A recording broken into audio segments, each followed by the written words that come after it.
First Pakistan மேல ஸ்ட்ரெயிட்டா போனா ஆப்கானிஸ்தான், ரைட் கட் பண்ணா நம்ம சீனா, அப்படியே இமயமலையை பார்த்த மாதிரி நம்ம நேபாளத்துக்கு வந்து பூட்டான் வழியா வந்து வங்கதேசம் வந்துடும். வங்கதேசம் வந்து மியான்மருக்கு போயிடும். இந்த 7 நாடுகளோட தான் இந்திய நிலையில வச்சிருக்கு. இது அதிகமா எங்க வச்சிருக்கு உங்களுக்கே தெரியும், வங்காளதேசம். கம்மியா வச்சுக்கிறது ஆப்கானிஸ்தான். வணக்கம் மாணவர்களே, நான் உங்க குமாரசாமி. இன்னைக்கு நம்ம 10th ஜியோகிராஃபில ஃபர்ஸ்ட் லெசன் பத்தி பார்க்க போறோம். இந்த லெசன் நம்ம என்னென்ன பார்க்க போறோம்னா, இந்தியாவோட அமைவிடம், இந்தியா எங்க அமைஞ்சிருக்கு, பூமியில இந்தியா எந்த இடத்துல அமைஞ்சிருக்கு பார்க்க போறோம். அப்புறம் இந்தியாவுக்குள்ள இருக்கு நிலத்தோட தோற்றங்கள். இந்தியாவில் என்ன நிலத்தோற்றங்கள் இருக்குன்னா, இமயமலை இருக்கு, சமவெளிகள் இருக்கு, தக்கான பீடபூமிகள் இருக்கு, மேற்கு தொடர்ச்சி மலை, கிழக்கு தொடர்ச்சி மலை இருக்கு, கடற்கரை சமவெளிகள் இருக்கு. இதெல்லாம் பத்தி நம்ம எப்போ பார்க்க போறோம், சரிங்களா? அடுத்து வடிகால் அமைப்பு பார்க்க போறோம். நம்ம லெசன்குள்ள போலாம். இப்போ இந்தியா வந்து உலக அளவு 7வது பெரிய நாடு. இந்தியா உலக அளவுல 7வது பெரிய நாடு, ஆசிய கண்டத்துல 2வது பெரிய நாடு. இந்தியாவோட பரப்பளவுக்கு ஒரு ஷார்ட்கட் இருந்தா, இவ்வளவு பேர் நம்பர்லாம் எக்ஸாம் ஞாபகம் வச்சுக்க முடியாது.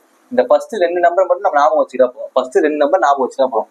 நம்ம 32 நம்பர் ஞாபகம் வச்சுன்னா இது ரெண்டுமே ஆட் பண்ணா 5 வரும். இப்போ ஃபர்ஸ்ட் நம்பர் 3யும் இந்த 5 ஆட் பண்ணினா 8, செகண்ட் நம்பர் ஆட் பண்ணினா 7. இந்த 2 நம்பரை அப்படியே திருப்பி போட்டுருங்க. 2, 3 ஒரு கேப் விட்டு போட்டு இது ரெண்டு மல்டிபிள் பண்ணா 6. இதுதான் இந்தியாவோட மொத்த பரப்பளவு. இது இந்த ஃபர்ஸ்ட் 2 நம்பர் மட்டும் நல்லா ஞாபகம் வச்சுங்க. நான் சொன்ன மெத்தட் வச்சுன்னா இதை முடிச்சிடலாம். உலகத்துல புவியோட பரப்புல நிலத்தோட பங்கு வந்து 21% தான். அதுல 2.4% வந்து நம்ம இந்தியா வச்சிருக்கு, சரிங்களா? அடுத்து நம்ம இந்தியாவோட நில எல்லைகளை என்ன நாடு கூட இந்தியா நில எல்லை பகுதியை பார்க்க போறோம். இந்தியா வந்து உலகில 7வது பெரிய நாடுங்க. அதே மாதிரி 7 நாட்டோட நில எல்லையை பகிர்ந்து கொள்ளும். அது என்ன நம்ம டூர் மாதிரி பார்ப்போம், சரிங்களா? ஃபர்ஸ்ட் வந்து நமக்கு எல்லாரும் நம்ம பங்காளியான பாகிஸ்தான், அப்புறம் வந்து ஆப்கானிஸ்தான், அப்படியே வந்து நம்ம பெரிய பங்காளி சீனா, அப்படியே கீழே வந்தீங்கன்னா இமயமலை நேபாளம், அடுத்து வந்து வங்காளதேசம், அப்படியே போல மியான்மர். இந்த 7 நாடுகளோட தான் இந்தியா வந்து நில எல்லையை பகிர்ந்துது. இந்த 7 நாட்டுல எங்கப்பா அதிகமா பகிர்ந்ததுன்னு பாத்தீங்கன்னா நம்ம வங்காளதேசம் தான். மேற்கு வங்காளத்து பக்கத்துல இருக்கு வங்காளதேசம். அதுல எவ்வளவு போகுதுன்னா 4156 கிலோமீட்டர். இது எப்படி ஞாபகம் வச்சுக்குதுன்னா, இந்த 4 1 மட்டும் ஞாபகம் வச்சுக்கோங்க. இது ரெண்டையும் கூட்டினீங்கன்னா 5, இது ரெண்டையும் கூட்டினீங்கன்னா 6. இதை வச்சு நம்ம அடிச்சுட்டு போயிடலாம். எக்ஸாம் டைம்ல இந்த ஷார்ட்கட்லாம் கண்டிப்பா யூஸ் ஆகும். ஏன்னா இங்க இவ்வளவு கொடுத்துட்டு கடைசியில இங்க 7 கொடுத்துட்டு அதை நம்ம டிக் பண்ண ஃபர்ஸ்ட் 2 நம்பர் மட்டும் பாத்துக்கோங்க, சரிங்களா? இப்போ எங்க கம்மியா வச்சிருக்கு பாத்தீங்கன்னா ஆப்கானிஸ்தான் 106 கிலோமீட்டர். இந்தியாவோட மொத்த நில எல்லை எவ்வளவுன்னு பாத்தீங்கன்னா 15200 கிலோமீட்டர், சரிங்களா? அடுத்து நம்ம இந்தியாவோட கடற்கரை நீளத்தை பத்தி பார்க்க போறோம். இந்தியாவோட கடற்கரை நீளம் வந்து 6100 கிலோமீட்டர். இந்தியாவோட கடற்கரை நீளம். இந்தியாவோட மொத்த கடற்கரை நீளம் கேட்பாங்க. அப்படி கேட்டாங்கன்னா நம்ம அந்தமான் நிக்கோபரும் லட்சத்தீவையும் சேர்த்துக்கிட்டா 7516.6 கிலோமீட்டர். இது இந்தியாவோட மொத்த கடற்கரை நீளம். இந்தியாவோட கடற்கரை நீளம் கேட்டாங்கன்னா 6100 போடுங்க. இந்தியாவின் மொத்த கடற்கரை நீளம் கேட்பாங்க. கொஸ்டின் கொஞ்சம் டிஃபிகல்ட்டா கேட்கணும், புரியாத மாதிரி கேட்கணும் அப்படின்னா இதை போட்டணும். இதை போட்டீங்கன்னா ஆன்சர் தப்பாயிடும், சரிங்களா? இப்ப நம்ம மேப்பை வச்சு இந்தியாவோட ஃபர்ஸ்ட் லெசன்ல முக்கியமான பாயிண்ட்ஸ் என்னன்னு இருக்குன்னு பார்க்க போறோம். இதுல நான் ஃபர்ஸ்டே சொல்லிட்டு இந்தியா வந்து 7 நாடுகளோட நில எல்லையை பகிர்ந்தது. அது என்னென்ன நாடு இப்ப நம்ம பார்க்க போறோம். ஃபர்ஸ்ட் பாகிஸ்தான் மேல ஸ்ட்ரெயிட்டா போனா ஆப்கானிஸ்தான், ரைட் கட் பண்ணா நம்ம சீனா, அப்படியே இமயமலையை பார்த்த மாதிரி நம்ம நேபாளத்துக்கு வந்து பூட்டான் வழியா வந்து வங்கதேசம் வந்துடும். வங்கதேசம் வந்து மியான்மருக்கு போயிடும். இந்த 7 நாடுகளோட தான் இந்திய நில எல்லையை வச்சிருக்கு. இது அதிகமா எங்க வச்சிருக்கு உங்களுக்கே தெரியும், வங்காளதேசம். கம்மியா வச்சுக்கிறது ஆப்கானிஸ்தான், சரிங்களா? ஏன்னா இங்கே பாருங்க சின்ன பிளேஸ் தான் இருக்கும். வங்காளதேசம் தான் அதிகமா இருக்கும். நிறைய பேர் மேப்பை பார்த்துட்டு சைனா தான் அதிகமா வச்சுன்னு நினைக்கிறேன். சைனா இதோட முடிஞ்சிருச்சு. இதுக்கு மேல நேபாளம் வந்துடும், சரிங்களா? வங்கதேசம் தான் அதிகமா வச்சிருக்கு. மேப்பை பார்த்துட்டு வங்கதேசம் சின்னதா இருக்குன்ட்டு அங்க போய் 7ஆம் அறிவுல வேலை செஞ்சு தொலைய போகுது, சரிங்களா? இப்ப நம்ம இந்தியாவில எத்தனை மாநிலங்கள் எத்தனை யூனியன் பிரதேசங்கள் பார்க்க போறோம். இந்தியாவில வந்து 28 மாநிலங்களும் 8 யூனியன் டெரிட்டரியும் இருக்கு, சரிங்களா? பழைய புக்ல தப்பா இருக்கும், எல்லாம் புது புக்கே படிச்சுக்கோங்க. புது புக்ல இருந்தா கேள்விகள் வரும். அடுத்து நம்ம இந்தியா பூமியில எங்க அமைஞ்சிருக்கு ஒரு அச்சப்பரவல் தீர்க்க பரவலை பத்தி பார்க்க போறோம். இதுதான் இந்தியாவோட அச்சப்பரவல் தீர்க்க பரவல். உங்களுக்கு அச்சப்பரவல் அச்சக்கோடு தீர்க்கக்கோடு என்ன நல்லா தெரியுங்க. இப்படி வந்தா அச்சக்கோடு, இப்படி வந்தா தீர்க்கக்கோடு, சரிங்களா? இதை நல்லா தெளிவா புரிஞ்சுங்க. இப்படி பிளைட்டா வந்தா அச்சக்கோடு, செங்குத்தா வந்தா தீர்க்கக்கோடு. இப்போ இந்த இடத்துல என்ன வரும்னா, எல்லாருக்கும் இங்க தெற்குன்னு சொல்லுவீங்க. இங்க தெற்கு வரக்கூடாது, வடக்கு தான் வரணும். இங்க வடக்கு, மேலேயும் வடக்கு. இந்த இடத்துல கிழக்கு வரணும், சரிங்களா? இந்த சைடு கிழக்கு, இந்த சைடு கிழக்கு. இது எப்படி மாத்தி மாத்தி போறது ஒரு குழப்பமா இருக்கு. என்ன ரீசன்னா, நம்ம இந்தியா எங்க இருக்குன்னா பூமத்திய ரேகைக்கு மேல இந்த பிளேஸ்ல இருக்கு. பூமத்திய ரேகைக்கு மேல் பகுதிகள் ஃபுல்லாமே வடக்கு அச்சங்கள், கீழே வந்தா தெற்கு அச்சங்கள், சரிங்களா? இந்த இடத்துல ஏன் கிழக்கு வந்துன்னா, நம்ம தீர்க்க கோடு இருக்குல்ல, கிரீன்விச் தீர்க்க கோடு 0 டிகிரி, அதுக்கு இந்த பக்கம் வர்றது ஃபுல்லாமே கிழக்குன்னு வரும், இந்த பக்கம் போறது ஃபுல்லாமே மேற்குன்னு தான் வரும். நம்ம கரெக்டா எங்க இருக்குன்னா, இந்த 2 கோடுலையும் போய் வந்தா நம்ம கரெக்டா இந்தியா இங்க இருக்கு. வடக்கு அரைக்கோளத்திலும் கிழக்கு அரைக்கோளத்திலும் நம்ம இந்தியா இடம் இருக்கு, சரிங்களா? அதனாலதான் இந்த இடத்துல வடக்குன்னு வருது, இங்க கிழக்குன்னு வருது. அங்க போயிட்டு எக்ஸாம் ப்ரெஷர்ல மேல வடக்கு கீழே தெற்கு, நீங்க தெற்கு போட்டுரும். கூற்று காரணத்துல கேட்பாங்க, இல்ல பொறுத்துகளை கேட்பாங்க, இல்ல சூஸ் த பெஸ்ட் ஆன்சர். மூணுக்கு எதுல வேணா கேட்கலாம். இந்தியாவோட வடக்கு பரவல் என்ன, இந்தியாவோட கிழக்கு பரவல் என்னன்ட்டு. சரிங்களா? இப்ப இந்தியாவோட வடக்கு முனை இந்திரா கோல்ல இருந்து தென்முனையான கன்னியாகுமரி வரைக்கும் எத்தனை கிலோமீட்டர் இருக்குன்னு பார்க்க போறோம். அது ரொம்ப ஈஸிங்க, ஞாபகம் வச்சுக்கிறதுலாம். இப்ப நம்ம ரன்னிங் ரேஸ் தான் நினைச்சுக்கோங்க. ரன்னிங் ரேஸ் என்ன பண்ணுவோம், 3, 2, 1 கோ. அதுக்கு பதிலாக இங்க 4ன்னு போட்டுங்க. இதுதான் இந்தியாவோட வடக்கு தெற்கு இருக்குல்ல, அதோட கிலோமீட்டர். அதே மாதிரி மேற்கு கிழக்கு கிலோமீட்டர் எவ்வளவுன்னு கேட்டீங்கன்னா ஃபேன்சி நம்பர் தான், 2933 கிலோமீட்டர். இது எப்படி ஞாபகம் வச்சுக்கலாம்னா 29 ஞாபகம் வச்சுங்க. 9 வந்து 3 × 3 9 ஞாபகம் வச்சுக்கலாம். இந்த நம்பர் ஞாபகம் வச்சுன்னா இது ரெண்டுமே முடிஞ்சிடும். அடுத்து நம்ம இந்தியாவோட 2வது கடகரேகையும் இந்தியாவோட திட்ட நேரமான தீர்க்கரேகையும் பார்க்க போறோம். இந்த எப்போது பாத்தீங்கன்னா கடகரேகை, இந்த கடகரேகை 23 டிகிரி. இந்த கடகரேகை தான் இந்தியாவை 2ஆ பொழக்குது. இதோட வடக்கு பகுதி வந்து மிதவெப்ப மண்டலமாகவும் தெற்கு பகுதியை வெப்பமண்டல பகுதியாகவும் வச்சிருக்கு. சரிங்களா? இப்ப நம்ம இந்தியாவுக்கு ஒரு திட்ட நேரம் தேவை. இந்தியாவில மொத்தம் 30 தீர்க்க கோடுகள் கிராஸ் ஆகுது. இந்தியாவில மொத்தம் குஜராத்ல இருந்து அருணாச்சல பிரதேச 30 தீர்க்க கோடுகள் கிராஸ் ஆகுது. இந்த ஒரு தீர்க்க கோடுக்கு ஒரு நேரத்தை வச்சா இந்தியாவில் 30 வகை நேரம் வந்துடும். அதுக்கு என்ன பண்ணாங்கன்னா சென்ட்ரா ஒரு கோடு எடுத்தாங்க 82 டிகிரி. இந்த 82 டிகிரி இருந்து யூபியில மிர்சாபூர்ன்ற இடத்துல ஒரு கோடு கிச்சாங்க. இந்த தீர்க்கரேகை தான் இந்தியாவோட திட்ட நேரமா வச்சிருக்காங்க. இந்த திட்ட நேரம் கிரீன்விச் திட்ட நேரத்தை விட 5.5 மணி நேரம்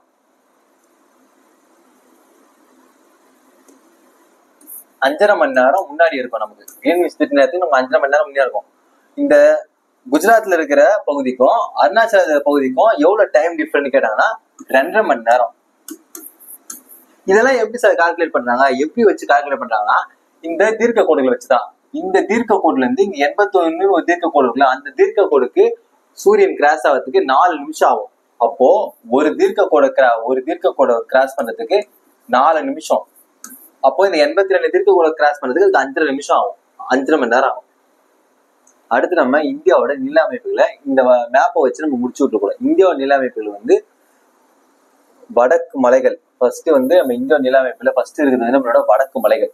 எப்பவுமே மழை முடிஞ்ச உடனே சமவெளி உருவாகும். சமவெளி முடிஞ்ச உடனே தான் பீடபூமி உருவாகும்.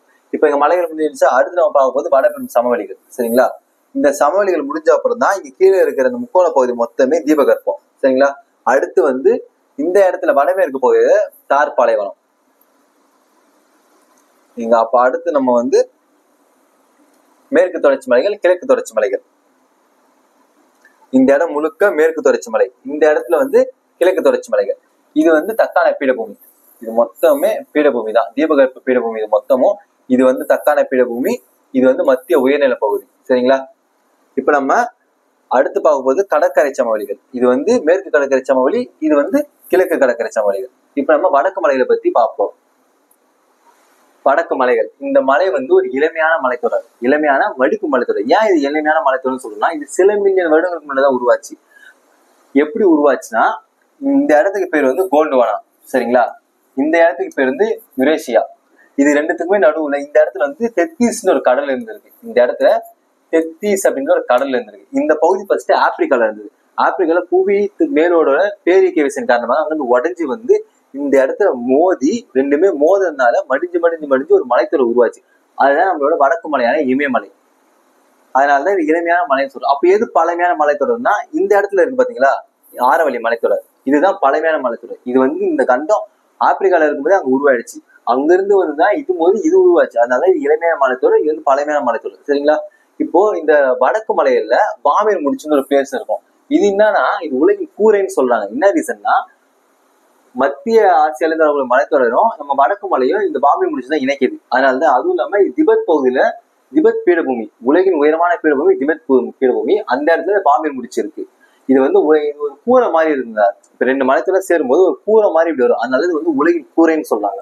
இப்ப நம்ம வடக்கு மலையில பத்தி முழுசா பார்ப்போம்.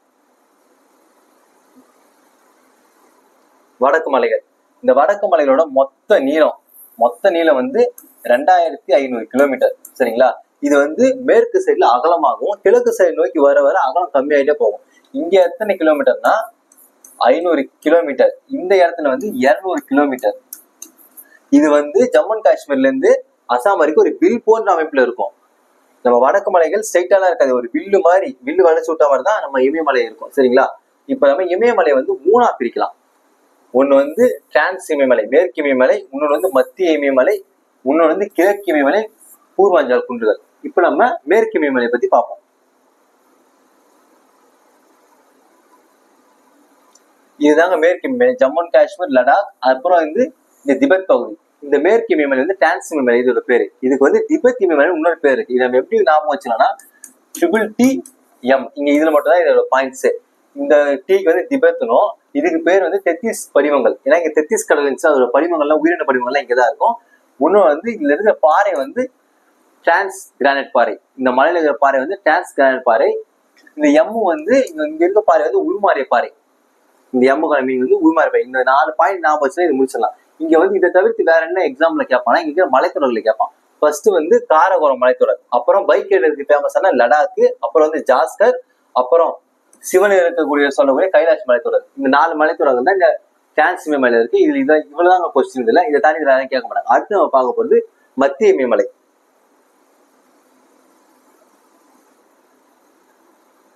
மத்திய இமயமலை இது இருந்து இது வரைக்குமே மத்திய இமயமலைகள் தான். சரிங்களா? மத்திய இமயமலை, இந்த இமயமலைன்ற சொல்லு இருக்குல்ல, இது வந்து ஒரு சமஸ்கிருத சொல். இதுக்கு வந்து பனியின் உறைவிடன் பொருள். இது வந்து ஒரு பாக்ஸ் கொஸ்டின், ஞாபகம் வச்சுக்கோங்க. இப்போ இந்த மத்திய இமயமலை இருக்குல்ல, இது வந்து நம்ம 3ஆ பிரிக்கலாம். ஃபர்ஸ்ட் வந்து பெரிய இமயமலை, அது வந்து இமாத்ரி. அப்புறம் வந்து சிறிய இமயமலை இமாச்சல், வெளிப்புற இமயமலை வந்து சிவாலிக் குன்றுகள். சரிங்களா? இப்ப நம்ம பெரிய இமயமலையை பார்ப்போம். இமாத்ரி.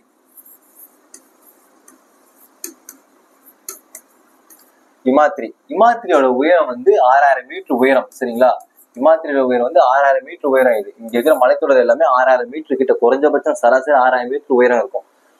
இங்க வந்து மழைப்பொழிவு கம்மியா தான் இருக்கும். ஏன் இவ்வளவு ஹைட்டு மழையா இருக்கு, ஏன் மழைப்பொழிவு கம்மியா இருக்குன்னா, இதுக்கு முன்னாடி 2 மலைத்தொடர் இருக்குல்ல, தென்மேற்கு பருவக்காற்று மொத்தமே இந்த 2 போய் அங்கேயே மழை ரொம்ப அதிகமா தந்துடும். மிச்சம் மீது அங்க வரும். இந்த இடத்துல வந்து நிரந்தரமா பனி சூழ்ந்திருக்கும். காரணம்னா நம்ம ரஷ்யா கிட்ட இந்த குளிர் காற்றை தடுக்கிறதுனால இந்த இடத்துல நிரந்தரமா பனி சூழ்ந்திருக்கும். அதே மாதிரி பனியாறுகள் இங்கதான் அதிகமா உற்பத்தி ஆகும்.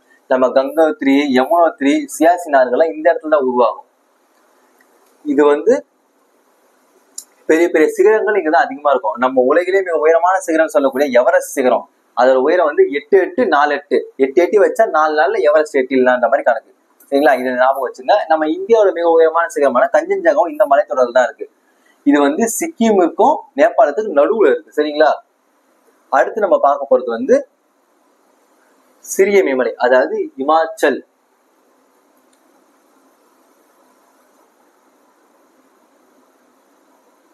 இமாச்சல் இது வந்து இந்தியா பார்டர்ல இருக்குங்க. அந்த பெரிய இமயமலை ஃபுல் அண்ட் ஃபுல் நேபாளத்துல தான் இருக்கும். இந்த சிறிய இமயமலை வந்து நம்ம இந்தியா பார்டர்ல கொஞ்சம் டச் ஆகி அப்படியே கொஞ்சமா தான் நேபாளத்துக்கு போகும். அதனால இங்க இந்தியர்கள் அதிகமா குடியேறி இருப்பாங்க. அதனால இங்க நகரமயமாக்கப்பட்டிருப்பாங்க. நகரமயமாக்க நம்ம காட்டெல்லாம் போட்டு தள்ளுவோம். நமக்கு தான் மரம் இருந்தாலே பிடிக்காது இந்தியாவில் வேற யாருக்குமே. காடெல்லாம் போட்டு தள்ளுவாங்க. இங்க வந்து ஃபர்ஸ்டே சொல்லிட்டு நல்லா மழை பொழியும். அதனால நிலச்சரிவுகள் அதிகமா ஏற்படும். நிறைய மழை பொழியுது. மரம் இருந்தா கிரிப்பா இருக்கும். மரத்தெல்லாம் அழிச்சிட்டு இவங்க வீடு கட்டி டூரிசம் பேஸ் ஆகி வச்சா நிலச்சரிவுகள் அதிகமா ஏற்படுது. இந்த இடத்துல இருக்கக்கூடிய பாறைகள் வந்து 3 டைப் பாறை. ஒண்ணு வந்து வெண்பாறை, இன்னொன்று சுண்ணாம்பு பாறை, இன்னொன்று மணற்பாறை. இந்த 3 டைப் பாறைகள் தான் இந்த மலைத்தொடர்ல இருக்கு. இந்த பெரிய மலை இமயமலை சொன்னல, இது வந்து தொடர்ச்சியானது. அந்த பாயிண்ட் விட்டு அது வந்து தொடர்ச்சியானது, நோட் பண்ணிக்கங்க. இப்போ இங்க வந்து நம்ம டூரிஸ்ட் பிளேஸ் ரொம்ப ஃபேமஸானது, நம்ம எல்லாருக்குமே ரொம்ப ஃபேவரட்டான டார்ஜிலிங்கு, முசோரி, சிம்லா, அப்புறம் ராணிகட், நைனிடால், அல்மோரா, இது எல்லாமே இந்த மலைத்தொடர் தான் இருக்கு. அதனால சுற்றுலா ரொம்ப ஃபேமஸான இடம். அதனாலதான் காடுகள்லாம் அழிச்சிட்டு இவங்க வீடு கட்ட ஆரம்பிச்சிட்டாங்க. மலைகள் மொத்தமா சரிஞ்சு போயிடுது. அடுத்து நம்ம சிறிய இமயமலை, அதாவது வெளிப்புற இமயமலை பத்தி பார்ப்போம். சிறிய இமயமலைகள் வந்து ஜம்மு அண்ட் காஷ்மீர்ல ஆரம்பிச்சு அசாம் வரைக்குமே இருக்கும். சரிங்களா? இங்க வந்து எப்பவும் போல இங்க 50 கிலோமீட்டரும், இங்க வந்தோம்னா 10 கிலோமீட்டரும் ஆயிடும். இது வந்து தொடர்ச்சியற்றது. சரிங்களா? இதோட மேற்கு பள்ளத்தாக்கு வந்து டூன்களும், கிழக்கு பகுதியில் பள்ளத்தாக்குல டூயல்களும் அழைப்போம். இங்க இந்த சிவாலிக் மலைத்தொடர் கூட இது தான் பாட்டு தொடர்ச்சியற்றது. இதோட மேற்கு சைடு என்னன்னு சொல்றோம், கிழக்கு சைடு என்னன்னு சொல்றோம். இந்த மலைகள் வந்து ஒரு 1000 மீட்டர் சராசரி உயரம். இந்த மலையோட உயரம் 1000 மீட்டரு. நம்ம நடுவுல பார்த்தோம்ல இமாச்சல், அதோட உயரம் வந்து 3700 இருந்து 4500 மீட்டர் உயரம் இருக்கும். இவ்வளவுதான் இதோட பாயிண்ட். இமயமலை, மத்திய இமயமலையை பொறுத்த வரைக்கும். அடுத்து நம்ம பார்க்க போறது பூர்வாஞ்சல் குன்றுகள், அதாவது கிழக்கு இமயமலை. கிழக்கு இமயமலை நம்ம அடுத்து பார்க்கும்போது கிழக்கு இமயமலை. கிழக்கு இமயமலையில பெரிய பாயிண்ட் என்னன்னு பாத்தீங்கன்னா, இந்த பூர்வஞ்சால குன்று வந்து இந்தியாவுக்கும் மியான்மருக்கும் எல்லைகளாம் அமைஞ்சிருக்கும். இது வந்து ஒரு 10 மலைகள் இருக்கும். இது எல்லாமே சேர்ந்து மியான்மர் நாட்டுக்கு எல்லைகளாம் அமைஞ்சிருக்கும். இதுல இது பாயிண்ட் பார்த்தா இதுதான் மியான்மர் நாட்டோட எல்லைகள் அமைந்துள்ள மலைத்தொடர்கள் கேட்டா பூர்வஞ்சால மலைத்தொடர்கள் தான். இன்னொரு 10 மலைகள் தான் இருக்கும், மற்றபடி வேற எதுவும் பெருசெல்லாம் இருக்காது. அடுத்து நம்ம இமயமலையில வந்து ஒரு டிவிஷன் மாதிரி பார்த்துருவோம். இமயமலையில வந்து நம்ம 3ஆ பிரிச்சிருக்கோம். ஒன்று வந்து மேற்கு இமயமலை, டிரான்ஸ் இமயமலை, அப்புறம் வந்து மத்திய இமயமலை, அப்புறம் வந்து கிழக்கு இமயமலை, பூர்வஞ்சால குன்றுகள். நம்ம வந்து இமயமலை வந்து 3ஆ பிரிச்சிருக்கோம். இந்த மத்திய இமயமலை நம்ம இன்னும் 3ஆ பிரிச்சிருக்கோம். பெரிய இமயமலை இமாத்திரி, சிறிய இமயமலை இமாச்சல், வெளிப்புற இமயமலை சிவாலிக் குன்றுகள். சரிங்களா? இதான் இமயமலையோட பிரிவு. நல்ல ஞாபகம் வச்சுங்க. இமயமலையை 3ஆ பிரிச்சிருக்கோம். அந்த 3ஆ பிரிச்ச மத்திய இமயமலையை நம்ம இன்னும் 3ஆ பிரிச்சிருக்கோம். இதோட நீளம் வந்து 2500 கிலோமீட்டர். சரிங்களா? இது வரைக்கும் இமயமலையை பத்தி நல்லா பார்த்துட்டு இப்ப இமயமலையோட சிறப்பம்சம் பயன்களை பத்தி பார்ப்போம். இமயமலை நமக்கு என்ன பண்ணுன்னா ஒரு இயற்கை அரணாக இருந்து தென்மேற்கு பருவக்காற்றை தடுத்து இந்தியாவுக்கு மழைப்பொழிவையும், மத்திய ஆசியில இருந்து வர குளிர்காற்றை தடுத்து இந்தியா வெப்பமண்டல பகுதியாக வச்சிருக்கு. அதே மாதிரி வற்றாத பனியாளர்களோட பிறப்பிடமாக இமயமலை இருக்கு. அங்கதான் நம்ம கங்கோத்திரில இருந்து கங்கையும், பிரம்மபுத்திரா, அப்புறம் வந்து சிந்து நதியெல்லாம் இமயமலை தான் உருவாகுது. சரிங்களா? அதே மாதிரி நறுமண பொருட்களும் மூலப்பொருட்களும் இமயமலை தான் தருது. சுற்றுலா தலமாக இருக்கு. கோடை வழிபாடு தலம் அமர்நாத், கேதார்நாத், பத்ரிநாத் போன்ற கோடை வழிபாடு தலம்லாம் இமயமலை தான் இருக்கு. இதுதான் இமயமலையோட சிறப்பம்சங்கள். சரிங்களா? இப்ப அடுத்து நம்ம பார்க்க போறது சமவெளிகள். எப்பவுமே இந்தியாவோட நில அமைப்பு எப்படி இருக்குன்னா ஃபர்ஸ்ட் மலைகள் முடிஞ்சோடனே சமவெளிகள் முடிஞ்சோடனே தீபகற்ப பீடபூமி. இதுதான் இந்தியாவோட நில அமைப்பு. இப்ப நம்ம மலைகளை முடிச்சிட்டோம், வடக்கு மலைகள். இப்ப நம்ம பார்க்க போறது வடபுற சமவெளிகள். இந்த வடபுற சமவெளிகள் ஒரு வளமான சமவெளி. எப்படி அது வளமா இருக்குன்ற காரணம்னா இந்த மலைகள் தான். இப்போ ரெயின் இங்க வரும்போது இங்க இருக்கிற வளங்கள் ஃபுல்லா அடிச்சுட்டு வந்து இங்கதான் டெபாசிட் ஆகும்.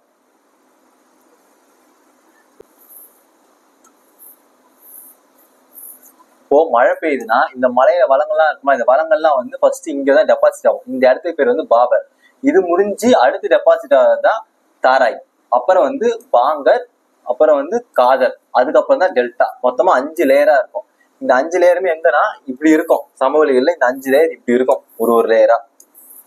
இந்த வடபிற சமவெளியில 5 லேயர் வந்து இப்படிதான் இருக்கும். ஃபர்ஸ்ட் நம்ம பார்க்க போறது வந்து பாபர். இது வந்து வேளாண்மைக்கெல்லாம் உகந்தது கிடையாதுங்க. இங்க வந்து இருக்கக்கூடிய மரங்கள்லாம் ரொம்ப ஹைட்டா இருக்கும். இங்க வந்து பலதரப்பட்ட படிவுகள் இருக்கும். ஏன்னா இங்க இருந்து அடிச்சு வர மரம், குப்பை எல்லாமே இங்கதான் டெபாசிட் ஆகும். அதனால இங்க வேளாண்மை எல்லாம் பண்ண முடியாது. அடுத்து நம்ம பார்க்க போது தாராய மண்டலம். இங்க எல்லா குப்பையும் போயிடுச்சா, மிச்சம் இருக்க தண்ணி தான் இங்க வரும். தண்ணியும் மண் ஒன்னா சேர்ந்து சேர் வந்துடும். அப்ப இந்த இடம் வந்து சதுப்பு நில பகுதி. இது வந்து வேளாண்மைக்கு உகந்து காடுகள் வந்து அடர்ந்து காணப்படும். இந்த இடத்துல வேளாண்மைக்காக அதிகமா காடுகள் அழிக்கிறாங்க. இது வந்து வேளாண்மைக்கு உகந்து. இதுக்கு அடுத்து நம்ம பார்க்க போது வந்து பாங்கர் சமவெளி. இதுக்கு அடுத்து நம்ம பார்க்க போது வந்து பாங்கர் சமவெளி. இது வந்து பழைய வண்டல் மண். இந்த இடத்துல இருக்கிற மண் வந்து ரொம்ப வளமா இருக்கும். இது வந்து கருமை நிறத்துல இருக்கும், பழைய வண்டல் மண். அதாவது இங்க இருந்து அடிச்சுட்டு வந்துட்டே இருக்கா, இங்க குப்பைலாம் போட்டு இங்க தண்ணிலாம் போட்டு வண்டல் மண் வந்து இங்க டெபாசிட் ஆகும். தொடர்ச்சியா ஒரு இடத்துல டெபாசிட் ஆகிட்டே இருந்தா வண்டல் மண் மேல படிய அது பழைய வண்டல் மண் ஆயிடும். அதனால வளங்கள் அதிகமா இருக்கும், அதனால கருப்பா இருக்கும். இது வந்து வேளாண்மைக்கு ரொம்ப உகந்த மண். சரிங்களா? அடுத்து பார்க்க போது வந்து காதர் வந்து புதிய வண்டல் மண். இங்க எல்லாமே டெபாசிட் ஆகுதா. இப்போ திடீர்னு ஒரு வெள்ளம் இல்ல திடீர்னு ஒரு புயல் அடிக்கிறப்போ இங்க இருக்கிற வண்டல் மண் எல்லாம் அடிச்சுட்டு போய் இந்த பிளேஸ்ல டெபாசிட் ஆகும். அதனால இது புதிய வண்டல் மண். இதை வந்து நம்ம பெட்னிலன்னு அழைப்போம். இந்த 4மே ஒன்னா சேர்ந்து இதுல இருக்க எல்லா வளமே கடைசி எங்க இருக்குன்னா டெல்டால இருக்கும். இந்த டெல்டான்ற பகுதி என்ன பகுதினா, இந்த ஆறு இருக்குல்ல, ஆறும் கடலும் சந்திக்கக்கூடிய பகுதி தான் டெல்டா பகுதி. இப்போ இங்க இந்த இடத்துல என்ன இருக்கும், பலதரப்பட்ட படிவுகளும் இருக்கும். புதிய வண்டல் மண், பழைய வண்டல் மண், சதுப்பு நிலம் எல்லாமே இந்த இடத்துல இருக்கும். இந்த நம்ம பிரம்மபுத்திராவும் கங்கை நதி ஒன்னா சேர்ந்து சுந்தரவன டெல்டான்ற ஒரு டெல்டா உருவாக்கி இது வந்து அதிகமா வளர்ந்துட்டு இருக்க டெல்டா. ஏன்னா தண்ணி நிக்காம போயிட்டே இருக்கும். அப்ப டெல்டா வளர்ந்துகிட்டே தான் இருக்கும். இந்த புதிய வண்டல் மண்ணு கூட மழை பெய்யணும், இல்ல திடீர்னு புயல் அடிக்கணும்.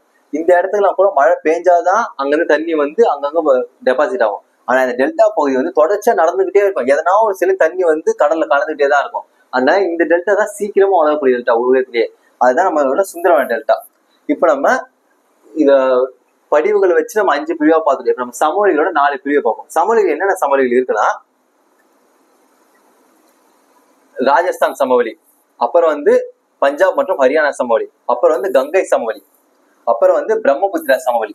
இந்த 4 சமவெளி தான் நம்ம பார்க்க போறோம். ஃபர்ஸ்ட் நம்ம ராஜஸ்தான் சமவெளி பார்ப்போம். ராஜஸ்தானை பொறுத்த வரைக்கும் தார் பாலைவனம் ராஜஸ்தான்ல தான் இருக்கு. ராஜஸ்தான் மாநிலத்துல 3ல் 2 பங்கு பாலைவனம் தான் இருக்கு. 3ல் 2 பங்கு பாலைவனம் தான் இருக்கு. இங்க வந்து ஒரே ஒரு ஏரி இருக்கு, சாம்பார் ஏரி. அது பேர் புஷ்பகர் ஏரி. வந்து ஒரு உப்பு ஏரி. அந்த ஏரி ஏன் உப்பா இருக்குன்னு பாத்தீங்கன்னா, உப்புலாம் யாரும் போட்டலைங்க. அந்த ஏரி தேங்கி நிக்குதா, ஒரு தண்ணி ஒரு இடத்துல தேங்கி நின்னா அது வெளியில போனா அதோட தன்மை அப்படியே இருக்கும். ஒரே இடத்துல இருக்கிறதுனால ஆவியாதல் காரணமாக அதோட மினரல்ஸ் எல்லாம் கீழே தங்கி தங்கி தங்கி அது உப்பா மாறிடுச்சு. அதனாலதான் அந்த ஏரி உப்பு ஏரின்னு சொல்றாங்க. இங்க வந்து 2 ஆறு ஓடும். ஆரவல்லி மலைத்தொடர்ல இருந்து 2 ஆறு ஓடும். ஒண்ணு வந்து லூனி ஆறு, இன்னொன்னு மறைந்து போன சரஸ்வதி ஆறு. இதுதான் இதோட பாயிண்ட். அதே மாதிரி இந்த ராஜஸ்தான் சமவெளி ஆரவல்லி மலைத்தொடருக்கு மேற்கே அமைந்திருக்கும். இதெல்லாம் கூட கேட்பான். இந்த சமவெளி எந்த மலைத்தொடருக்கு மேற்கே அமைந்திருக்குன்னா ஆரவல்லி மலைத்தொடருக்கு மேற்கே அமைந்துள்ளது. சரிங்களா? இதெல்லாம் பாயிண்ட் புக்ல இருக்கு, நல்லா ஞாபகம் வச்சுங்க. அடுத்து நம்ம இதோட பரப்பளவுகளை பத்தி பார்க்க போறோம். நம்ம இந்தியாவில இருக்க தார் பாலைவனம் வந்து பாகிஸ்தானுக்கும் இந்தியாவுக்கும் அரணா இருக்கு. இதோட பரப்பளவு வந்து 2 லட்சம். சரிங்களா? நம்ம ராஜஸ்தான் சமவெளியோட பரப்பு வந்து 1.75 lakhs சதுர கிலோமீட்டர். சரிங்களா? இது நம்ம சமவெளி வந்து கம்மி 1.75 lakhs, ஆனா பாலைவனம் அதிகம் 2 lakhs. அதனாலதான் ராஜஸ்தான் மாநிலத்துல 3ல 2 பங்கு பாலைவனமே இருக்கு. இந்த பாலைவனத்துல 2ஆ பிரிக்கலாம். முழு பாலைவனமா இருந்தா மருஸ்தலினும், அரை பாலைவனமா இருந்தா பாங்கனும். அது அரை பாலைவனத்தாங்கன்னா இப்ப நீங்க நீர் வசதி அங்க கொடுத்தீங்கன்னா அங்க விவசாயம் பண்ண முடியும். ஆனா இந்த மருஸ்தலில விவசாயம் பண்ண முடியாது. இது முடிஞ்சிச்சு. அடுத்து நம்ம பார்க்க போது வந்து பஞ்சாப் மற்றும் ஹரியானா சமவெளி. பஞ்சாப் மற்றும் ஹரியானா சமவெளி இதுல வந்து 3 ஆறு ஓடும். ஒண்ணு வந்து சினாப், ராவி, பியாஸ். இந்த 3 ஆறுகளால தான் பஞ்சாப் மற்றும் ஹரியானா சமவெளியில உருவாயிருக்கும். இது வந்து இந்த 3 ஆறுகளா உருவாக்கப்பட்டது. அது இல்லாம நீர்பிரிகை மேடுகளும் இருக்கு. நீர்பிரிகை மேடுனா 2 ஆறு ஓடும், நடுவுல நிலம் இருக்கும். அது என்னன்னா கங்கை மற்றும் யமுனா ஆறும், யமுனை மற்றும் சட்லஜ் ஆறு. இந்த 3 ஆறு ஓடுறதுனால நடுவுல 2 நீர்பிரிகை நிலம் இருக்கு.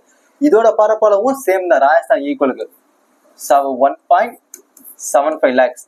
இதோட பரப்பளவும் 1.75 lakhs தான். அடுத்து நம்ம வந்து கங்கை சமவெளியை பத்தி பார்க்க போறோம். கங்கை சமவெளி இருக்கிறதே ரொம்ப பெரிய சமவெளி கங்கை சமவெளி தாங்க. இது வந்து கிழக்கு சைடு நோக்கி கொஞ்சம் மின்சரிவா இருக்கும். அதனாலதான் ரிவர் ஃபுல்லா வங்காள விரிகுடால போய் கலக்குது. இது மேற்கு சைடுல இருந்தா ஃபுல்லா அரபிக்கடல்ல போய் கலந்துருக்கும். கிழக்கு சைடுல சரிவா இருக்கு. நிலத்தோற்றமே அப்படி இருக்கிறதுனாலதான் அதிகபட்ச நிலங்கள் வந்து போயிட்டு வங்காள விரிகுடா கலக்குது. கிழக்கு சைடு போய் ஒரு 4-5 ரிவர் தான் மேற்கு சைடு போய் தான் இருக்கும். அது நம்ம ரிவர்ல பார்ப்போம். இப்ப கங்கை சமவெளி பார்ப்போம். இது 3.75 lakhs இதோட சதுர கிலோமீட்டர். சரிங்களா? இது வந்து கங்கையும் அதோட துணை ஆறுகளாலதான் இந்த கங்கை சமவெளி உருவாயிருக்கு. எந்தெந்த ஆறுகள்னு பாத்தீங்கன்னா, இப்போ கங்கை நதி இதை ஓடுதுங்களா? கங்கை நதி இதோ இங்க வருது. இந்த கங்கை நதிக்கு வடக்கு சைட்ல வந்து காக்ரா, கண்டகோசி, இந்த 3 துணை நதிகளும், இன்னும் மேற்கு சைட்ல வந்து பாத்தீங்கன்னா, தெற்கு சைட்ல வந்து பாத்தீங்கன்னா பேட்வா, சோன், அப்புறம் வந்து சாம்பல், யமுனை. கங்கை நதியே மிகப்பெரிய துணை நதி வந்து யமுனை தான். இதனாலதான் இங்க இது வந்து ரொம்ப வண்டல் படிவுகள் அதிகமா இருக்கும். அதனாலதான் இங்க வந்து விவசாயம் அதிகமா இருக்கு. யூபியில இங்க வந்து யூபி பிளேஸ்ல அதிகமா இருக்கும். அதனாலதான் விவசாயம் அதிகமா பண்ணுவாங்க. பெரிய பெரிய அந்த காலத்துல இருந்த அரசர்களுக்கும் மகத நாடே வந்து ஒரு செழிப்பு மிக்க நாடா மாறினது காரணமே கங்கை சமவெளி தான். அடுத்து நம்ம பார்க்க போறது வந்து பிரம்மபுத்திரா சமவெளி. பிரம்மபுத்திரா சமவெளி இது வந்து இந்தியாவோட கிழக்கு பகுதியில இருக்கு. பிரம்மபுத்திராவோட ஆறும் அது கிளையாறுகளாலும் படிவதனால இது உருவாகுது. பிரம்மபுத்திரா ஆறும் இங்க வந்து வண்டல் விசிறிகளை உருவாகி இருக்கும். வண்டல் விசிறிகள்லாம் ஒண்ணும் இல்லை. இந்த ஆறுகள் வந்து மலைகள்ல பட்டு அப்படியே விசிறி வடிவத்தில் சதுரி இருக்கும். ஆறு அப்படியே கொச்ச கொச்சன்னு இருக்கும். அதனால வண்டல் விசிறிகள். பிரம்மபுத்திரா சமவெளி இதோட பரப்பு ரொம்ப கம்மிங்க. பிரம்மபுத்திரா வந்து 56,275 தான். சரிங்களா? இன்னும் நல்ல ஞாபகம் வச்சுங்க, எல்லா சமவெளியுமே 75 நம்பர்ல தான் முடிஞ்சிருக்கும். அதோட பரப்பு ஃபுல்லாமே. இதுவும் 1.75 lakhs, இதுவும் 1.75 lakhs, இது வந்து 3.75 lakhs. எல்லாமே 75 நம்பர் தான் முடியுது. என்ன ஃபேன்சி நம்பர்ல எல்லா சமவெளியும் 75 தான் முடியுது. இப்ப நம்ம 4 சமவெளியை பத்தி பார்ப்போம். இப்ப 4 சமவெளி ஒரு ரிவிஷன் மாதிரி பார்த்தலாம். சரிங்களா? இப்ப இந்த சமவெளியோட மொத்த நீளம் என்ன பாத்தீங்கன்னா 2400 கிலோமீட்டர். சரிங்களா? இந்த சமவெளியோட மொத்த நீளம் வந்து 2400 கிலோமீட்டர். வடக்கு மலைகள் வந்து 2500 கிலோமீட்டர். அதுல இருந்து 100 கிலோமீட்டர் கம்மி தான் நம்ம சமவெளிகள். இது வந்து இந்த இடத்துல கம்மியா இருக்கும். மேற்கு பகுதியில கம்மியா இருக்கும், கிழக்கு பகுதியில ரொம்ப அதிகமா இருக்கும். அதாவது மலைக்கு அப்படியே ஆப்போசிட் சமவெளி. மலை என்ன பண்ணுவோம், மேற்கு சைட்ல அதிகமா இருக்கும், கிழக்கு சைட்ல கம்மியா இருக்கும். ஆனா சமவெளிகள் கிழக்கு சைட்ல அதிகமாகும், மேற்கு சைட்ல கம்மியாவும் இருக்கும். இதோட நீளம் வந்து 2400 கிலோமீட்டர். இதோட மொத்த பரப்பு, மொத்த சமவெளியோட பரப்பு கேட்டீங்கன்னா 7 லட்சம் சதுர கிலோமீட்டர் மொத்த பரப்பும். சரிங்களா?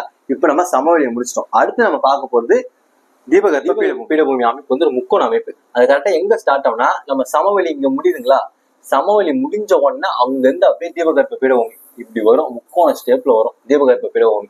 இதோட பரப்பளவு வந்து 16 லட்சம் சதுர கிலோமீட்டர் இதோட பரப்பு. சரிங்களா? இந்தியாவோட மொத்த பரப்புல பாதி தீபகற்ப பீடபூமியை எடுத்துக்கும். இதோட எல்லைகளை பத்தி பார்ப்போம். இப்போ வடமேற்கு சைட்ல ஆரவல்லி மலைத்தொடரும், வடக்கு சைட்ல கைமூர் மலைக்குன்றுகளும், வடகிழக்குல வந்து ராஜ்மஹால் குன்று. இது 3 இதோட எல்லைகளாகும். மேற்கு சைட்ல நம்மளோட மேற்கு தொடர்ச்சி மலை, கிழக்கு சைட்ல கிழக்கு தொடர்ச்சி மலை. இதுதான் இதோட எல்லைகள். இந்த தீபகற்ப பீடபூமியில உயரமான சிகரம்னு ஒண்ணு இருக்கும். அதுதான் நம்மளோட ஆனைமுடி சிகரம். அதோட உயரம் எவ்வளவு கேட்டீங்கன்னா 2695 மீட்டர் இதோட உயரம். சரிங்களா? இந்த தீபகற்ப பீடபூமிய இந்திய மலைக்கு தென்பகுதியில் பாயக்கூடிய நர்மதை நதி வந்து ரெண்டா பிளந்துடும். எப்படி கடகரக இந்தியா ரெண்டா பிளக்குதோ, தீபகற்ப பீடபூமி நர்மதை ரெண்டா பிளந்துடும். அப்படி ரெண்டா பிளந்த உடனே மேல் பகுதிக்கு வந்து மத்திய உயர்நிலனும், கீழ்ப்பகுதியை வந்து தக்கான பீடபூமியும் நம்ம பேர் வச்சிருக்கோம். சரிங்களா? இப்ப நம்ம வந்து மத்திய உயர்நிலம் பார்ப்போம். இந்த மத்திய உயர்நிலம் வந்து ஆரவல்லி மலைத்தொடருக்கு தென்கிழக்கில் அமைஞ்சிருக்கு. சரிங்களா?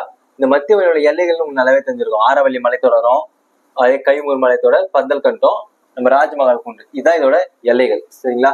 இப்ப நம்ம இந்த மத்திய உயர்நில பகுதியில 4ஆ பிரிக்கலாம். இதுல இருக்கிற பீடபூமியில 4ஆ பிரிக்க முடியும்.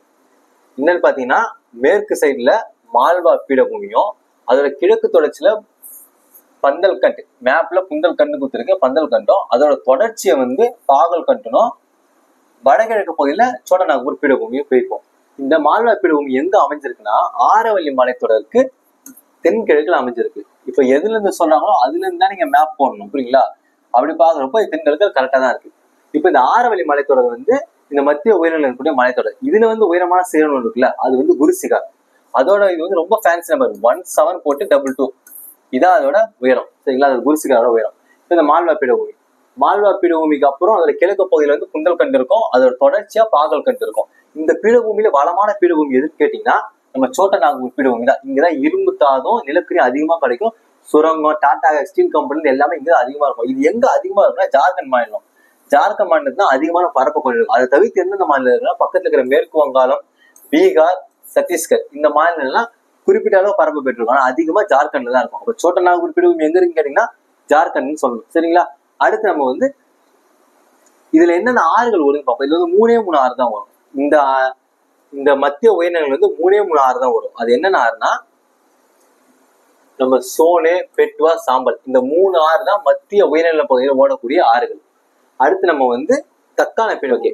தக்கான பீடபூமி நர்மதை ஆத்துக்கு கீழே தான். எங்க நர்மதை ஆறு போது பாருங்க, இதுக்கு கீழே ஃபுல்லாமே நம்ம தக்கான பீடபூமி தான். சரிங்களா? இதோட எல்லைகள் என்னன்னு பார்ப்போம். இதோட பரப்பு வந்து 7 லட்சம் சதுர கிலோமீட்டர் தான் தக்கான பீடபூமியோட பரப்பு. மொத்த தீபகற்ப பீடபூமி வந்து 16, அதுல தக்கான பீடபூமி மட்டுமே 7. இப்ப இதோட எல்லைகள் எதுன்னு பாத்தீங்கன்னா வடக்கு சைட்ல இந்தியா மற்றும் சாத்புரா மலைகளும், அப்புறம் வந்து மைக்கா மலைத்தொடர் வந்து வடக்குலயும், வடகிழக்குல வந்து ராஜ்மஹால் குன்று, இந்த ராஜ்மஹால் குன்று வடகிழக்குல இருக்கும். அப்புறம் வந்து மேற்கு சைட்ல மேற்கு தொடர்ச்சி மலையும், கிழக்கு சைட்ல கிழக்கு தொடர்ச்சி மலையும் இதோட எல்லைகளா இருக்கு. இப்போ நம்ம மேற்கு தொடர்ச்சி மலைகளை பத்தி பார்ப்போம். மேற்கு தொடர்ச்சி மலை வந்து ஒரு தொடர்ச்சியான மலை. இதோட வடக்கு பகுதியை வந்து சாயத்ரின்னு சொல்றாங்க. சாயத்ரி மீன்ஸ் என்ன, கடலை பார்த்த மாதிரி இருந்தா சாயத்ரின்ற பொருள். இந்த மேற்கு தொடர்ச்சி மலை இங்க வந்து சின்னதா இருக்கும், அதனால கடல் நல்லா போகும். இங்க போக போக போக அப்படியே பெருசாகிட்டே வரும். கிழக்கு தொடர்ச்சி மலை வந்து ஒரு தொடர்ச்சற்ற மலை. கிழக்கு தொடர்ச்சி மலை வந்து ஒரு தொடர்ச்சற்ற மலை. ஏன்னா நிறைய ஆறுகள் போறதுனால ஒரு பள்ளத்தாக்கு மாதிரி வந்துடும், அதனால மலைகள் தொடர்ச்சியா இருக்காது. இந்த மலையை வந்து பூர்வாத்திரின்னு சொல்றோம். கிழக்கு தொடர்ச்சி மலையை பூர்வாத்திரினும், மேற்கு தொடர்ச்சி மலையோட வடக்கு பகுதி வந்து சாயாத்திரின்னு சொல்றோம். இந்த 2 மலையுமே நம்ம நீலகிரி இருக்கு பாத்தீங்களா, அதுலதான் இணையும். மேற்கு தொடர்ச்சி மலை, கிழக்கு தொடர்ச்சி மலை ரெண்டுமே நீலகிரியில தான் இறையும். இப்ப நம்ம அடுத்து பார்க்க போது கடற்கரை சமவெளி. கடற்கரை சமவெளினா மேற்கு கடற்கரை சமவெளி, கிழக்கு கடற்கரை சமவெளி. சரிங்களா? நமக்கு 2 கடற்கரை சமவெளி இருக்கும். ஒன்னு வந்து மேற்கு கடற்கரை சமவெளி, இன்னொன்னு வந்து கிழக்கு கடற்கரை சமவெளி. மேற்கு கடற்கரை சமவெளி அரபிக்கடலுக்கும் மேற்கு தொடர்ச்சி மலைக்கும் இடைப்பட்ட பகுதி மேற்கு கடற்கரை சமவெளி. கிழக்கு கடற்கரை சமவெளி கிழக்கு தொடர்ச்சி மலைக்கும் வங்காள விரிகுடாவுக்கும் இடைப்பட்ட பகுதி கிழக்கு கடற்கரை சமவெளி. இப்ப நம்ம மேற்கு கடற்கரை சமவெளியை பார்ப்போம். மேற்கு கடற்கரை சமவெளி 3ஆ பிரிக்கலாம். ஒண்ணு வந்து கொங்கண கடற்கரை, இன்னொன்று வந்து கனரா கடற்கரை, இன்னொன்று வந்து மலபார் கடற்கரை. சரிங்களா?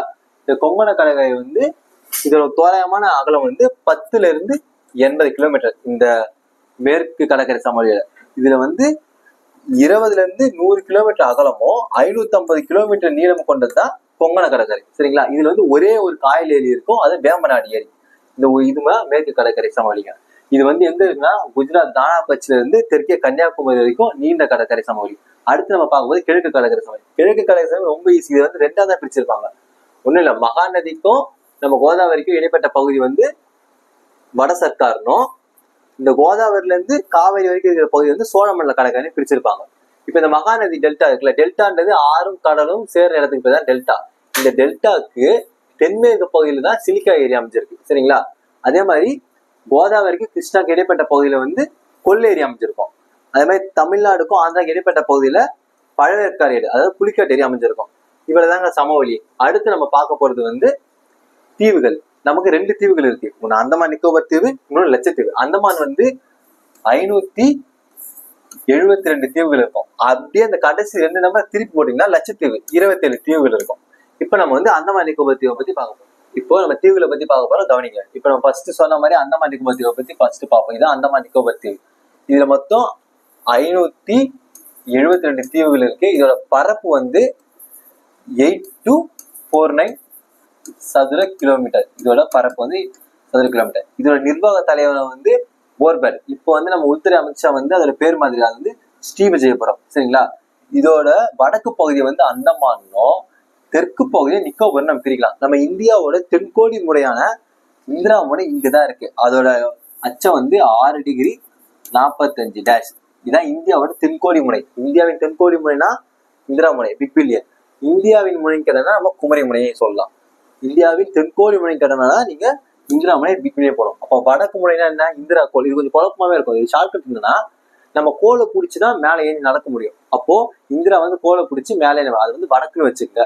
அதே மாதிரி இந்திரா வந்து பிக் பில்லியன்ஸ் ஆர்டர் போட்டாங்க, தெற்குன்னு வச்சுக்கோங்க. ஏன்னா தெற்கு சைடுல நிறைய ஆன்லைன் ஆர்டர் பண்றாங்க. நம்ம நாட்டு பொண்ணுகள் தான், தமிழ்நாட்டு பொண்ணுகள் ரொம்ப அதிகமா ஆர்டர் பண்றாங்க. அதனால தெற்கு சைடு வந்து பிக் பில்லியன், அதாவது பிளிப்கார்ட்ல போய் பிக் பில்லியன் டேட்ஸ் இதுல அதை ஞாபகம் வச்சுங்க. சரிங்களா?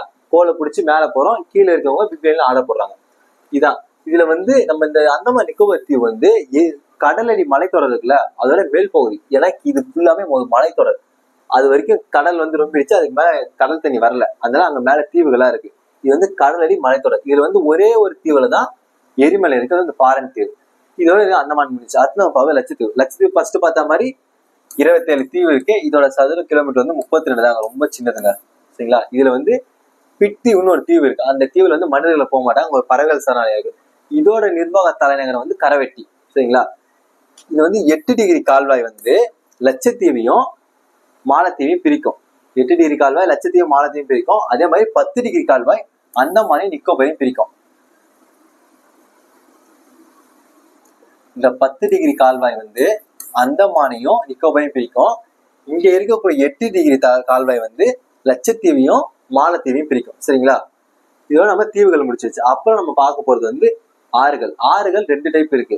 ஒன்று வந்து வற்றாத ஆறுகள், இமயமலையில இருந்து உருவாகக்கூடியது. ஒன்று வந்து தென்னிந்திய ஆறுகள். தென்னிந்திய ஆறுகள்ல வந்து கிழக்கு நோக்கி பாயக்கூடிய ஆறுகள், மேற்கு நோக்கி பாயக்கூடிய, அதுல ஒரு 2 டைப் இருக்கு. இப்ப நம்ம ஆறுகளை பத்தி பார்ப்போம். சரிங்களா? இப்ப நம்ம இந்தியாவில பாயக்கூடிய ஆறுகளும் அதோட வகைகளும் பார்க்க போறோம். இப்ப ஆறுகளை பார்ப்போம். ஆறுகளை பொறுத்த வரைக்கும் இமயமலையிலையும் தீபகற்ப பகுதியிலும் ஓடுவது. இமயமலை உருவாகக்கூடிய ஆறுகள் வந்து வற்றாத ஆறுகள். என்ன ரீசன் பாத்தீங்கன்னா, மேற்கு பக்கத்துல இருந்து பனி வந்து இமயமலையில ஸ்டோர் ஆகிட்டே இருக்கும். அந்த பனி உருகி ஆறா வந்துகிட்டே இருக்கும். இது வந்து கண்டினியூஸா நடக்குதுனால இது வற்றவே வட்டாது. தீபகற்ப ஆறுகள் வந்து வற்றும் ஆறுகள். இது வந்து பருவ ஆறுகள்னு சொல்லலாம். பருவமழை பெஞ்சாதான் ஆற்றுல வந்து தண்ணி போகும், இல்லைன்னா போவாது. இந்த தீபகற்ப ஆறை 2ஆ பிரிக்கலாம். மேற்கு சைடு கலக்கக்கூடிய ஆறு, கிழக்கு சைடு கலக்கக்கூடிய ஆறு. சரிங்களா? இப்ப நம்ம வந்து இமயமலையில உருவாகக்கூடிய ஆறுகளை பத்தி பார்ப்போம். இமயமலையில 3 ஆறுகள் தான் உருவாது: சிந்து, கங்கை, பிரம்மபுத்திரா. நம்ம சிந்துவையும் பிரம்மபுத்திரா ஒன்னாவே போகுது. ஏன்னா 2மே ஒரே பிளேஸ் தான் உருவாகுது. கிட்டத்தட்ட ஒரே கிலோமீட்டர்ஸ் தான் அதுவும் வச்சிருக்கு. இப்போ வந்து சிந்து வந்து கைலாஷ் மலைத்தொடர மானசரோவர் ஏரியில உருவாகி அரபிக்கடல்ல போய் கலக்குது. இதோட மொத்த நீளம் வந்து 2850 கிலோமீட்டர். சரிங்களா? இந்தியால 709 கிலோமீட்டர் தான் பாயுது. மிச்சம்லாம் பாகிஸ்தானுக்கு போயிடும். அதே மாதிரி பிரம்மபுத்திராவும் கைலாஷ் மலைத்தொடர் மானசரோவர் ஏரியில 5150 மீட்டர் உயரம். சரிங்களா? இது 2மே 5150 மீட்டர் உயரத்தை தான் உருவாகுது. இதோட பிரம்மபுத்திரோட மொத்த நீளம் வந்து 2900. அதுல 900 மட்டும்தான் இந்தியாவுக்குள்ள பாயும். பிரம்மபுத்திரா வந்து இங்க இருக்கு பாத்தீங்களா, இது வந்து 900 கிலோமீட்டர் மட்டும்தான் இந்தியாவில பாயும். அப்ப இந்தியாவில எதுப்போ ரொம்ப நீளமான நதி கேட்டா நம்மளோட கங்கை நதி தான். கங்கை நதி இந்தியாவிலே உருவாகி முழுக்க முழுக்க இந்தியாவில தான் போகும். அதோட இது நம்பர் கூட ஃபேன்சி நம்பர் தான், 25 கிலோமீட்டர் கங்கை நதி. சரிங்களா? இப்போ இது 2மே எந்த இடத்துல உருவாச்சு பார்ப்போம். இப்ப கங்கை நதி எங்க உருவா நம்ம பார்க்கணும்ல. கங்கை நதி வந்து உத்தரகாண்ட் மாநிலத்துல உத்தரகாசி என்ற மாவட்டத்துல கங்கோத்ரி என்ற ஏரியில தான் உருவாகுது. பனி ஏரி, அதாவது அந்த ஏரியில தான் உருவாகி இங்க வருது. கங்கை நதி மிகப்பெரிய துணையாறு வந்து யமுனை. கங்கை நதி ஸ்ட்ரைட்டா வங்காள விரிகுடால கலந்துரும். அதே மாதிரி பிரம்மபுத்திராவும் வங்காள விரிகுடால கலந்துரும். ஆனா நம்ம சிந்து நதி மட்டும் கிருஷ்ணா போய் அரபிக்கடல்ல கலந்துரும். சரிங்களா. சிந்து நதிக்கு வந்து 5 துணையாறுகள் இருக்கு. அது என்ன? சீனாப், ஜீலம், ராவி, பியாஸ், சட்லஜ். இதுல இருக்கிற மிகப்பெரிய துணையாறு வந்து சினாப் தான். சிந்து நதி மிகப்பெரிய துணையாறு வந்து சினாப். கங்கை நதி மிகப்பெரிய நதி வந்து யமுனை. அதே மாதிரி பிரம்மபுத்திரா நதி. பிரம்மபுத்திரா நதி வந்து ஒரு ஆண் நதி, சிவப்பு கலர் நதி. ஏன்னா பிரம்மபுத்திரா அரசரோட பேர் தான் அந்த நதிக்கு வச்சிருக்காங்க. இந்தியாவிலேயே ஒரு ஆண் பேரை நதிக்கு வச்சிருக்காங்கன்னா பிரம்மபுத்திரா நதி மட்டும்தான். சரிங்களா, நல்லா ஞாபகம் வச்சுங்க. கங்கை நதி பிறக்கும் போது பாக்கியநதின்ற பேர்லயும், இவங்க எரேஸ் பண்ணிடுறேன். கங்கை நதி இங்க பிறக்குதுங்களா, இங்க பிறக்கிறப்போ கங்கை நதிக்கு வந்து பாக்கியநதின்ற பேரு. அங்கேயே அப்படி இந்தியாவில டிராவல் ஆகிட்டு வந்து நம்ம பங்களாதேஷ்குள்ள போறப்போ பத்மான்ற பேர்ல அழைக்கப்படுது. பங்களாதேஷ்குள்ள உள்ள என்ட்ரி வரப்போ நம்ம பேர் எப்படி அவங்க யூஸ் பண்ணுவாங்க, அவங்க வேற நாட்டுக்காரங்கள அவங்க ஒரு பேரை வச்சுட்டாங்க. பத்மான்ற பேரை வச்சு பிரம்மபுத்திராவோட சேர்ந்து வங்காளவியோட கலந்தோம். இப்போ பிரம்மபுத்திரா வந்து கைலாஷ் மலைத்தொடர்ல மான்சோவர் ஏரியில உருவாக நம்ம பார்த்துருவோம். மான்சோவர் ஏரியிலேயே செம்மாயின்டன்ற பனியாட்டுல தான் பிரம்மபுத்திரா உருவாகிறப்ப இதுக்கு ஒரு பேர் திபெத் பகுதியில் வச்சிருப்பாங்க. அதுனா சாங்போங். சரிங்களா, செம்மாயின்டன் பனியாட்டுல உருவாகிறப்போ அதுக்கு பேர் வந்து சாங்போங். சாங்போங்ன்ற பேர்னா தூய்மைன்னு அர்த்தம். அப்படியே டிராவல் ஆகிட்டு அருணாச்சல பிரதேசத்துல திபெத் பகுதியில உள்ள வருது. உள்ள வந்து இதுவும் பங்களாதேஷ்குள்ள போகுது. பங்களாதேஷ்குள்ள போறப்போ இதுக்கும் அவங்க ஒரு பேர் வைக்கிறாங்க, ஜமுனா. அது வந்து கங்கையோட சேர்ந்து சேர்றப்போ வந்து மேக்னா. சரிங்களா, நம்ம பங்களாதேஷ்குள்ள வரப்போ ஜமுனாவும் கங்கையோட சேர்ந்து பாத்தீங்கன்னா அப்போ வந்து மேக்னான்ற பேரை வச்சு அவங்க ஒரு பெரிய டெல்டா உருவாக்கி வங்காளவியோட கலக்குது. இவ்வளவுதான் இமயமலை ஆறுகள். அடுத்து நம்ம பார்க்க போறது வந்து தீபகற்ப ஆறுகள். சரிங்களா, அடுத்து நம்ம பார்க்க போறது வந்து தீபகற்ப இந்திய ஆறுகள். அதுல நம்ம இப்ப கிழக்கு சைட்ல போய் கலக்கக்கூடிய ஆறுகளை பார்க்க போறோம். ஃபர்ஸ்ட் இந்த தீபகற்ப ஆறுகள்னா இது வந்து ஒரு வற்றக்கூடிய ஆறுகள். பருவமழை பெஞ்சா மட்டும்தான் ஆத்துல தண்ணி அதிகமா போகும், இல்ல தண்ணி இருக்காது. இமயமலை ஆறு மாதிரி வற்றாத ஆறுகள் கிடையாது. இது வந்து பருவ ஆறுகள். சரிங்களா, இப்ப நம்ம கிழக்கு நோக்கி எந்த கடல்ல கலந்து பார்க்கணும். மொத்தம் நம்ம பார்க்கும்போது ஒரு 4 ஆறு தான். ஒண்ணு மகாநதி, ஒண்ணு கோதாவரி, கிருஷ்ணா, அப்புறம் நம்மளோட காவேரி. சரிங்களா, இப்ப நம்ம மகாநதி பார்ப்போம். மகாநதி வந்து சத்தீஸ்கர் மாநிலத்தை உருவாக்கி 851 கிலோமீட்டர் டிராவல் பண்ணி வங்காளவியோட கடல்ல கலந்துடும். சரிங்களா, அடுத்து பார்க்க போது நம்மளும் கோதாவரி. கோதாவரி தான் தீபகற்ப இந்தியாவிலேயே ரொம்ப நீளமான நதி கோதாவரி. சரிங்களா, தீபகற்ப இந்தியாவின் மிக நீளமான நதி கோதாவரி. இதோட எத்தனை கிலோமீட்டர்னா 1465 கிலோமீட்டர் இது நீளம். இது எங்க உருவாகுதுன்னா மகாராஷ்டிராவில மேற்கு தொடர்ச்சி மலையில உருவாகுது. மேற்கு தொடர்ச்சி மலையில உருவாகி அப்படியே டிராவல் ஆகிட்டு வரப்போ ராஜமுந்திரின்ற இடத்துல 2ஆ பிரியும். நம்ம காவேரி எப்படி 2ஆ பிரியுது, அந்த மாதிரி மகாநதி 2ஆ பிரியும். ஒண்ணு வந்து கௌதமி, ஒண்ணு வந்து வசிஷ்டா. இந்த ரெண்டுமே வங்காளவியோட தான் கடல்ல கலக்கும். சரிங்களா, அடுத்து பார்க்க போது நம்ம கிருஷ்ணா நதி. கிருஷ்ணா நதியோட நீளம் வந்து 1400 கிலோமீட்டர். இது வந்து தீபகற்ப இந்தியாவில் 2வது பெரிய நதி. சரிங்களா, இதுவும் மகாராஷ்டிரா மாநிலத்துல மகாபாலேஸ்வர் இடத்துல உருவாகி அம்சலா தேவின்ற இடத்துல வங்காளவியோட கடலை கலந்துடும். சரிங்களா, அடுத்து நம்ம பார்க்க போறது காவேரி. பார்க்க போறது நம்மளோட காவேரி பொன்னி நதி. சரிங்களா, இப்ப காவேரி வந்து எங்க உருவாகுதுன்னா எல்லாருக்குமே தெரியும், ஆல்ரெடி பிரச்சனை போயிட்டு இருக்கு. கர்நாடகா மாநிலத்துல குடகம் மலையில மேற்கு தொடர்ச்சி மலை தான் உருவாகுது. இதோட மொத்த நீளம் வந்து 805 கிலோமீட்டர். தமிழ்நாட்டுக்குள்ள எவ்வளவு பாயுதுன்னா 416 கிலோமீட்டர். அவங்கள விட காவேரி நமக்கு தான் அதிகமா பாயுது. ஆனா தண்ணி தான் தரமாட்டாங்க. இது வந்து எப்படி நம்ம தமிழ்நாட்டுக்குள்ள வருதுன்னா தர்மபுரி மாவட்டத்துல ஒகேனக்கல் ஒரு நீர்வீழ்ச்சி வழியா தமிழ்நாட்டுக்குள்ள என்ட்ரி ஆகி மேட்டூர் அணையை கடந்து திருச்சிக்கு பக்கத்துல 2 கிளையா பிரியுது. ஒண்ணு வந்து கொள்ளிடம், இன்னொன்னு வந்து காவேரி. 2 கிளையா பிரிஞ்சு ஸ்ரீரங்கம்ன்ற தீவை உருவாக்கி கல்லணைக்கு வந்து அப்புறம் வந்து பூம்புகார்ல போயிட்டு வங்காளவியோட கலந்துடுது. இதுதான் காவேரி. சரிங்களா, அடுத்து நம்ம பார்க்க போறது வந்து மேற்கு நோக்கி பாயும் ஆறுகள். மேற்கு நோக்கி பாயும் ஆறுகள் வந்து நர்மதை, தபதி, மாகி, சமர்மதி. இது ஷார்ட்கட்டு சமந்தா, எல்லாருக்கும் ரொம்ப பிடிச்சவங்க. சரிங்களா, இப்ப நம்ம அந்த மேற்கு நோக்கி பாயக்கூடிய ஆறுகள் எது நீளமானது, எது எங்க போய் கலக்குதுன்னு பார்ப்போம். மேற்கு நோக்கி பாயக்கூடிய ஆறு ரொம்ப நீளமானதுன்னா நர்மதை தான். இதோட நீளம் வந்து ரொம்ப ஃபேன்சி பாருங்க, என்னன்னா 13-12. நர்மதை நீளம் வந்து 13-12. மேற்கு நோக்கி பாயக்கூடிய ஆறுல மிக நீளமானது இதுதான். சரிங்களா, இது வந்து அரபிக்கடல்ல காம்பே வளைகுடான்ற பகுதியில, இந்த இடத்துல காம்பே வளைகுடா பகுதி இருக்கும், அது வந்து அரபிக்கடல்ல கலந்துடும். இதுதான் நர்மதை நதி முடியுது. அடுத்து நம்ம பார்க்க போது தபதி.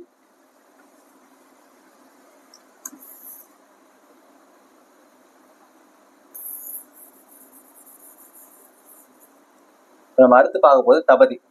தபதி எங்கன்னா மத்திய பிரதேசத்துல பெட்ரோல் மார்ட் இந்த மாவட்டத்துல முல்டாய் என்ற பகுதியில உருவாகுது. சரிங்களா, இது வந்து 724 கிலோமீட்டர் நீளம் உடையது. இதுவும் நம்மளோட காம்போ வேலையோட அரபிக்கடல்ல கலந்து. இதோட இந்த பாடம் முடிவடைகிறது. இதோட மேற்கு நோக்கி பாய ஆறுல 2 தான் கொடுத்துருக்காங்க, ஆனா மொத்தம் 4 இருக்கு.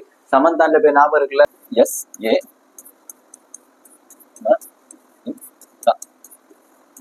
இந்த பேர் உங்களுக்கு எப்படி மறக்காத நினைக்கிறேன். எல்லாரும் பிடிச்ச ஹீரோயினி. இந்த பேர் ஞாபகம் இருந்தாலும் மேற்கு நோக்கி பாயக்கூடிய ஆறுகள் நம்ம முடிச்சிடலாம். சானா சபர்மதி, எம்ஏ மானா மாகி, என்ன நர்மதை, தானா தபதி. இதுதான் மேற்கு நோக்கி பாயக்கூடிய ஆறு. இது ஷார்ட்கட். இதை ஞாபகம் வச்சுங்க. சமந்தா யாருக்கும் மறக்க மாட்டீங்க, ஞாபகம் இருக்குன்னு நினைக்கிறேன். இதுதான் நமக்கு ஃபர்ஸ்ட் லெசன் முடியுது. சரிங்களா? நம்ம இந்த ஃபர்ஸ்ட் லெசன் என்னென்ன பார்த்துருக்கோம்னா, இந்தியாவோட அமைவிடம், இந்தியா உலகத்துல எங்க அமைஞ்சிருக்கு, அப்புறம் இந்தியாவோட நிலத்தோற்றங்கள், அதோட வடிகால் அமைப்பு. இந்திய நிலத்தோற்றம் என்னென்ன பார்த்துருக்கோம்? இமயமலை, அப்புறம் சமவெளி, தீபகற்ப பீடபூமிகள், மேற்கு தொடர்ச்சி மலை, கிழக்கு தொடர்ச்சி மலை, மேற்கு கடற்கரை சமவெளி, கிழக்கு கடற்கரை சமவெளி, அப்புறம் இந்திய பாலைவனம். இதெல்லாம் நம்ம பார்த்துருக்கோம். இந்த வீடியோ எப்படி இருக்குன்னு நீங்க உங்க கமெண்ட் செக்ஷன்ல கமெண்ட் பண்ணுங்க. அடுத்த வீடியோல சந்திப்போம். நன்றி, வணக்கம்.